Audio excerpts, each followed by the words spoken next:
হাকিমপুর সীমান্তে দীর্ঘক্ষণ অপেক্ষা করছেন এরা, চাইছেন যত দ্রুত সম্ভব এবার ওপারে ফিরে যেতে। সরাসরি আপনাদের একবার আজকে সকালের ছবিটা দেখাই। আমাদের প্রতিনিধি সমীরণ পাল রয়েছেন আমাদের সঙ্গে। সমীরণ, ঠিক এসআইআর এর সময় এই ছবিটাই আমরা দেখেছিলাম, কেউ দালাল ধরে কেউ টাকা দিয়ে বেশ কয়েক বছর আগেই তারা এ রাজ্যে এসে পৌঁছেছিলেন। এরপরে এখানে এসে তারা ফেক ভোটার কার্ড তৈরি করেছিলেন, আধার কার্ড তৈরি করেছিলেন, কিন্তু এবার তো ঘরে ফিরতে হবে, কি বলছেন? দেখো, বেআইনিভাবে অনুপ্রবেশকারীরা যারা এই দেশে বসবাস করছিল তাদের প্রত্যেককে বাংলাদেশে ফিরে যেতে হবে এমনই নির্দেশ দিয়েছেন রাজ্যে প্রতিষ্ঠিত নতুন বিজেপি সরকার। আর সেই মতো এসআইআর পর্বে বসিরহাটের হাকিমপুর চেকপোস্টের যে ছবি, সেই ছবি ফিরে এসেছে আবার। আমরা এই মুহূর্তে রয়েছি হাকিমপুর, সেখানে আমরা দেখতে পাচ্ছি যে যারা বাংলাদেশি অনুপ্রবেশকারী তারা একে একে ফেরার জন্য এখানে জড়ো হতে শুরু করেছেন। আমাদের সঙ্গে রয়েছেন হৃদয় মোল্লা। 2001 সালে খুলনা থেকে বাবা মায়ের সঙ্গে এসেছিলেন, আপনি এত বছর ধরে এসেছিলেন, কি বলবেন? ভারতীয় নথিও তো তৈরি করেছেন। বুঝতে পারি না, একবার বলুন। ভারতীয় নথিও তো তৈরি করেছিলেন। মা বাবা তো ছিল না, মা বাবা একদমই মানে পড়ালেখা জানে না, অশিক্ষিত মানুষ, দিন আনে দিন খায়, দিন মজুরি। তো মা বাবা ডকুমেন্ট সম্পর্কে এতটা জানতো না। তো আমরা যখন একটু বড় হলাম, বুঝতে শিখলাম, তখন দেখলাম ডকুমেন্টটা খুবই ইম্পর্টেন্ট জিনিস, এটা করতে হবে। তখন আমরা আমাদের স্কুল থেকে আমাদের আধার কার্ড, প্যান। এই যে বেআইনিভাবে এখানে বসবাস করছিলেন, এটা নিয়ে কি বলবেন? আমরা তো এখন জানতে পারলাম এটা খুবই অন্যায়, বেআইনিভাবে থাকা। এখন আমরা বাংলাদেশে আগে পরে কখনো যাইনি, শুনেছি মা বাবার কাছে। বাংলাদেশ খুলনা জেলাতে আমাদের বাড়ি ছিল, এখন চলে যেতে হবে। এখন জানতে পারছি বেআইনিভাবে থাকা এটা অপরাধ। আপনারা এতদিন কিভাবে এখানে বসবাস করছেন? আমাদেরকে পাড়ার লোক সাপোর্ট করেছিল, তো তার জন্য আমরা যেহেতু জীবনে বাংলাদেশে যাইনি, আমাদের জন্ম টর্ম সব কিছু এখানে। আমার বাবা এসেছিলো, আমার বাবার বয়স তখন 8-9 বছর বয়স, তো তখন আমার বাবা আপনারা এখানে রেশন কার্ড, ভোটার কার্ড তৈরি করলেন? ওটা আমাদের স্কুল থেকে করে দিয়েছিল। ভোটার কার্ডও না, ভোটার কার্ডটা স্কুল থেকে করিনি, ওটা মানে বাবার আধার কার্ড, রেশন কার্ড হয়ে যাওয়ার পরে বাবাকে অনলাইনে ফর্ম ফিল আপ করেছে বাবা, তো অনলাইনে আই কার্ডটা বেরিয়ে গেছিলো। কারা করে দিয়েছিল সাহায্য? হ্যাঁ স্যার, ওই মানে টিএমসির মেম্বার ছিল আমাদের পাড়ায়। আমরা যেখানে থাকতাম, কোথায় থাকতেন? আমরা থাকতাম হচ্ছে নারায়ণপুর অঞ্চলে, মানে দোলনগর মাঠপাড়া আর কি পাড়াটার নাম। আমরা কোন নেতা করে দিয়েছে? আমাদের মেম্বার ছিল যিনি, মতিয়ার রহমান না কি নাম ছিল তার, তিনি আমাদের করে দিয়েছিল। কি বলেছিল? বলেছিল যে এরকম আমরা সরকারি স্কুলে পড়তাম, তো আমাদের অটোমেটিক মানে এক সময় আমাদেরকে ডেকে বলছে যে এরকম তোমাদের তো ডকুমেন্টস করে দেওয়া হয়েছে, তোমাদের ডাক পড়েছে বিডিও অফিসে, চলো সবাই আধার কার্ড করবে। তো তখন আমরা স্কুলে পড়তাম, সরকারি স্কুলে, আমাদের ডেকে নিয়ে গিয়ে আধার কার্ড মাধার কার্ড সব কিছু করিয়ে দিল। করে দেওয়ার পরে ভোটার কার্ডও তো তৈরি? ভোটার কার্ডটা অনেক লেটে হয়েছে। আবার ভোট দিয়েছেন? ভোট আমি দেইনি, আমার বাবা একবারই দিয়েছে, সেটা হচ্ছে 2024 সালে। তারপর ভোট দিয়েছে। এবার ওখানে তো তৃণমূল পার্টি চলে, তো তৃণমূলকেই দিয়েছিল। বলেছিল ওরা তৃণমূলের লোক? ওরা কি বলবে, ওরা বলছিল যে ভাই তোরা তো আমার ভাই ব্রাদার হোস, তোরা একটু সাপোর্ট করিস, ভোট দিস তোদের ইচ্ছা মতো, তোদের যার ভালো লাগবে। তো আমার বাবা কি করেছিল, যে আমার বাবা তো দেখছে যে আমাদেরকে তৃণমূলের লোকরা একটু সাপোর্ট করছে, তো বাবা তৃণমূলের লোককেই ভোটটা দিয়েছিল। এখন তো আপনারা বেআইনি অনুপ্রবেশকারী, চলে যেতে হবে, কি বলবেন? এখানে আর কি বলার আছে, এখন ভোটে যারা জিতে আছে তা মনে করো এখন বিজেপি জিতে আছে, ক্ষমতায় তো বিজেপি আছে না, এখন বিজেপি যেটা বলবে সেটাই হবে। অর্থাৎ দেখতে পাচ্ছ যে যারা বাংলাদেশি অনুপ্রবেশকারী তারা এখানে একে একে এসে উপস্থিত হয়েছেন। আপনি কত বছর আগে বাংলাদেশ? আমি 5 বছর আগে। আপনি কত বছর আগে? আমরা এই 20-20 বছর, 20-20 বছর এই এমনি থাকছিলাম, এমনি ছিলাম ওই জায়গায়, এই কাজ কাম করে বুড়ো ভোটার কার্ড আছে আপনার?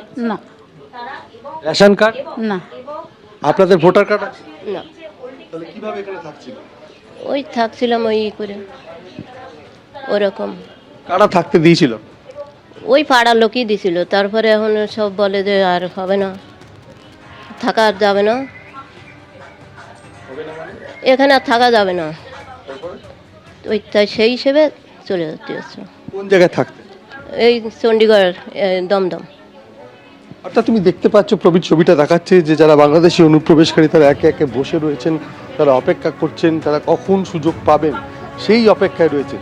কিন্তু যারা বাংলাদেশ থেকে মূলত এসছেন তারা তাদের জিনিসপত্র সহায় সম্বল নিয়ে চলে এসছেন এবং তাদের একটাই বক্তব্য, তারা দীর্ঘদিন ধরে এখানে থাকতেন এবং তারা স্বীকারও করে নিয়েছেন যে তারা বেআইনিভাবে এখানে অনুপ্রবেশ করেছেন।